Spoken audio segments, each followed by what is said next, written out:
अपने ये दोनों हाथ, देना हो तो दीजिए जन्म जन्म का साथ। देना हो तो दीजिए जन्म जन्म का साथ।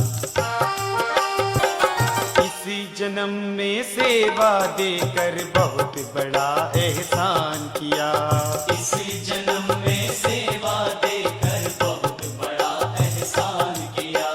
तू ही जग का पालनहारी, मैंने तुझे पहचान लिया। तू ही जग का पालनहारी, मैंने तुझे पहचान लिया। चाहे सुख में रख या दुख में, चाहे सुख में रख या दुख में, बस रखना इतनी बात, देना हो तो दीजिए जन्म जन्म का साथ। देना हो तो दीजिए जन्म जन्म का साथ। झुलस रहे हैं गम की धूप में, प्यार की छैया कर दे तू। झुलस रहे हैं गम की धूप में, प्यार की छैया कर दे तू।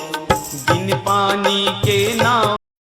बोलिए शंकर भगवान की जय हो।